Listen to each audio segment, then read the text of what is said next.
So we are all here today to bring attention to the fact that ICE, the Immigration Customs Enforcement Agency, uses 3 different facilities in the state of Maryland to hold immigrants.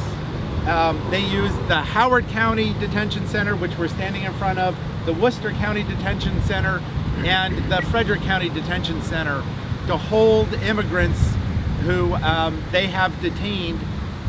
And it's our understanding that potentially they're even holding youth at this facility right now.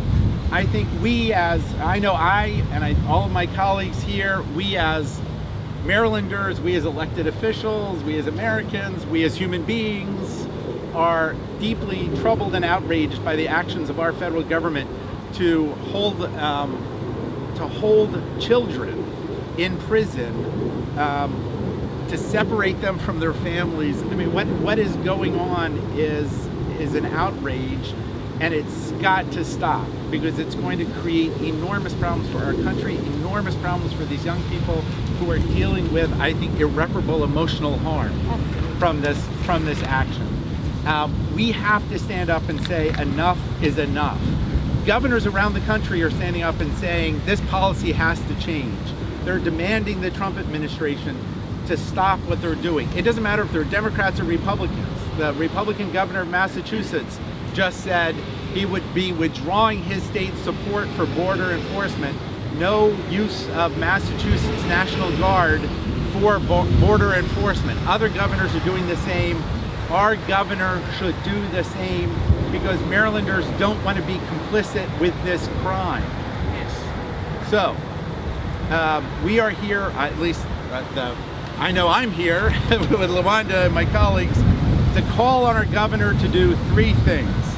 First, fully denounce the actions of the Trump administration and immediately call for the reunification of all the families who have been separated. We must put a stop to this, and we have to do it now. All of our voices must be heard. The governor was very brave to send out a tweet, but come on, that's not enough.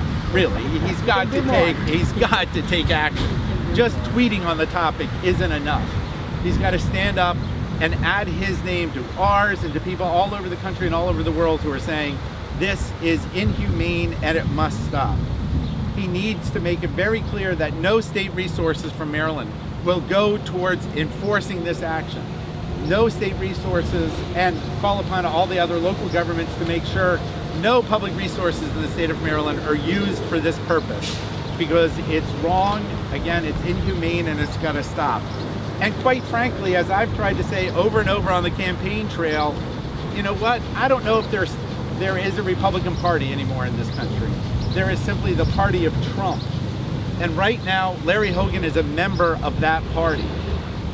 And that his silence is, in fact, complicity for what is happening. And it's time for him to stop talking and to either speak up and speak out, or just to walk away from the Republican Party. So I'm calling on the governor right now to not just renounce this policy, but to renounce Trump's Republican Party. And if he wants to be truly independent, he needs to just walk away from the Republican Party, as should all fair-minded and I think people with a heart in this country. So I am now going to turn it over to my wonderful colleague, Delegate Ana Sol Gutierrez. Thank you very much. I have a sign here in Spanish that said, "Families deserve to stay united." Can you imagine that we're having to make signs to say something that is so obvious? As a state legislator, as a mother, as a human being, I call everyone to action, including Larry Hogan, to oppose this torturous, monstrous policy. Do you know that there's no nation in the world that does this to families and to children? It violates international agreements. They are agreements that protect the child, and every nation has signed on to them. The United States shines in its uniqueness of doing this torturous separation of mothers from their children, of fathers from their children.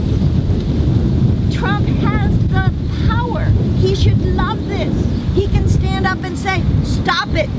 I am taking this action. Stop it. We urge, we demand that everyone push him to do that, because this has got to stop, and it's got to stop now. I don't want Maryland to ever be a partner in this tortuous, horrible policies, un-American, inhumane policies. So I stand here with Rich and my colleagues to speak. That's all we can do, and call on Trump to stop this torturous, inhumane policy. Thank you, and I think my next colleague is Eric. Yes. Good job. Oh, no. Good impression of Donald know, Trump you knew too. you were Really such like a- that. You like that? Well done. I can stop it.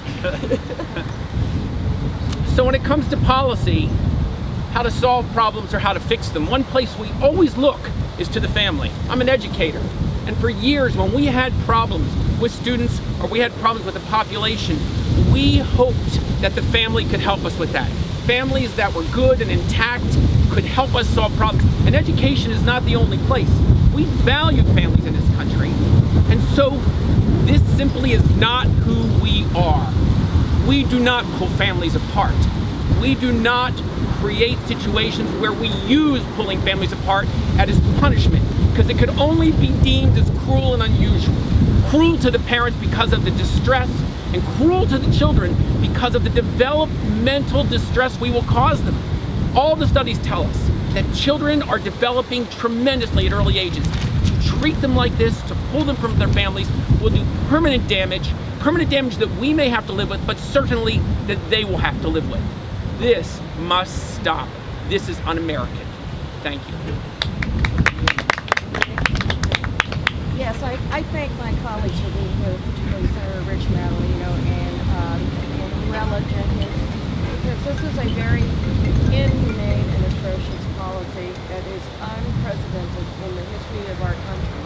And it's contrary to our American beliefs and values, and particularly contrary to the whole idea of family reunification.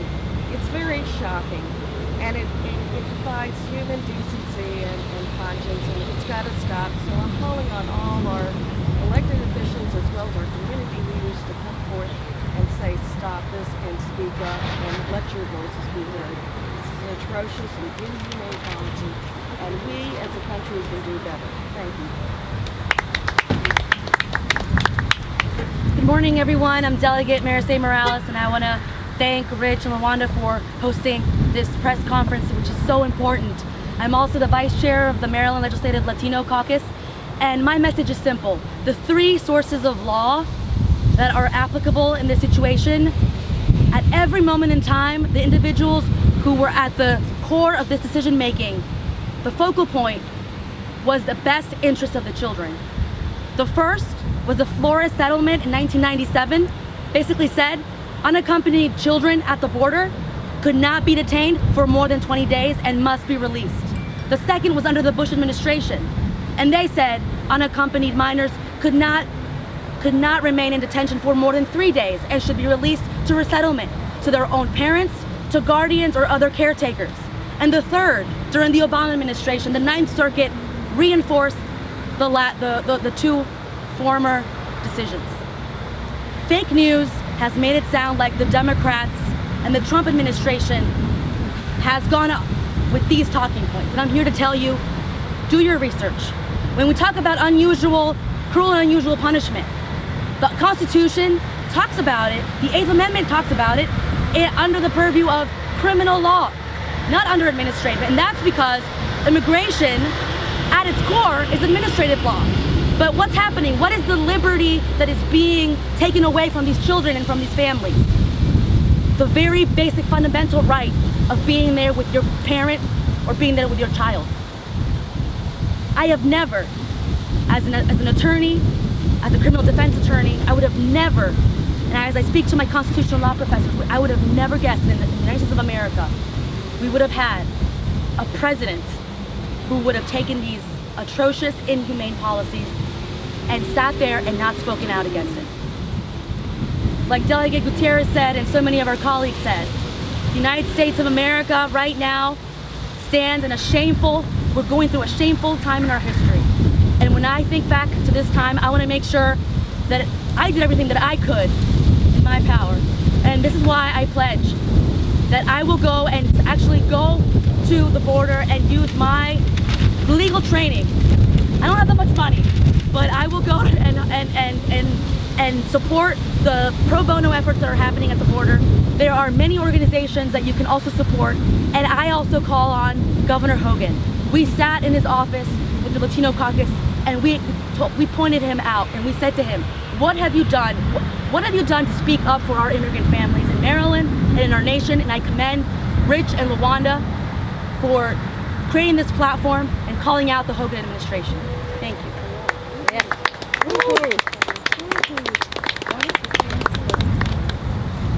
Good morning. My name is Bonnie Colson. I represent the District 19 in Montgomery County, and I want to tell you how grateful I am here with this group of people who are standing up against this policy.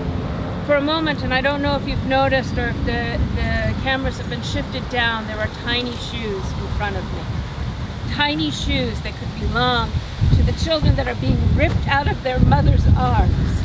And if you don't feel emotion when you see that, if you don't feel emotion when you hear the cries of the babies in their cages, then what kind of human are you? And how can you possibly continue a policy that continues this practice? If you feel those emotions, you have a conscience. And I am standing here today and asking all Marylanders to be reminded of their conscience and to have the courage to stand up strongly and fiercely against this administration. And I mean all of our leaders. And I commend Rich and LaWanda for being out front on this issue. And thank you for being here to hear us, and please get this message out.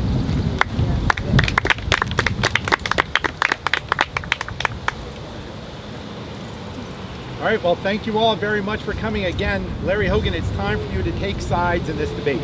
You can continue to stand with Donald Trump, or you can stand with history, you can stand with human rights, and you can walk away from Trump and this policy. We've seen it before in this country with the confinement of Japanese during World War II. It's got to stop, and we demand that everyone take action now, starting with our government. So with that, thank you all very much for coming. Thank you, Rich. And thank you all for my colleagues, and we'll continue to speak out in Maryland.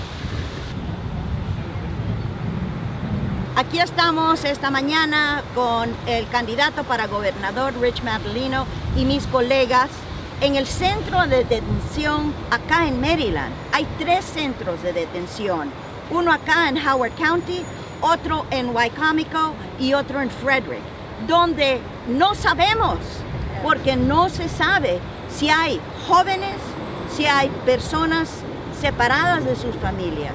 Y estamos acá para pedir al gobernador Hogan que no deje que Maryland sea un participante en este terror, este horror que está causando la administración Trump. Él sabe que él puede pararlo, lo puede parar en un segundo para que las familias puedan seguir siendo unidas. Esto es contra de la ley internacional que protege al niño, contra cualquier ley de asilo. Esto es lo peor que puede hacer un gobierno y está ocurriendo acá en Estados Unidos, y no queremos que Maryland sea cómplice. Maricé Morales, otra colega en la asamblea, también estamos acá para oponernos de esto. Buenos días a todos, yo soy la delegada Maricé Morales. Luego quiero también agradecer la participación de nuestros colegas de todo el estado de Maryland, junto con LaWanda Jenkins y Rich Madaleno, que son el equipo que va a llevar al estado de Maryland a un lugar progresista, a un lugar donde va a ser bienvenido para todas las familias inmigrantes. Tenemos a la senadora Lee, tenemos a nuestra delegada Bonnie Collison, nuestro delegado Eric Ebersole aquí con nosotros. Como le estaba diciendo, soy la delegada Maricel Morales, también vicepresidenta del Caucus Latino de Maryland. El mensaje que tengo es simple. Los recursos de ley que se aplican a esa situación son 3. La primera, durante la administración de Bill Clinton en 1997, simplemente se dijo, si un menor pasa por la frontera, no puede estar en detención por más de 20 días. Luego, bajo la administración del presidente Bush, se volvió a decir lo mismo, pero ahora 3 días. Era para proteger a las personas que eran víctimas de tráfico humano. Y luego, durante la administración del presidente Obama, el 9º circuito también dijo lo mismo. Y es muy simple, porque en cada decisión, los jueces, al centro de su decisión tiene que ver el beneficio y el mejor interés para el niño. Como dijo la delegada Gutiérrez, existen convenciones internacionales por el derecho del niño. Y este país, Estados Unidos, es uno que no participa en esas convenciones. Yo fui abogada de derechos humanos en Costa Rica, en la Corte Interamericana de Derechos Humanos, y es algo que en verdad me avergüenza como legisladora estatal de Maryland. Pero acá estamos con 2 líderes, Rich Madaleno y LaWanda Jenkins. Es muy importante que la comunidad apoye a líderes como Rich y LaWanda, que tienen esa visión por nuestras familias. Con eso, muchísimas gracias.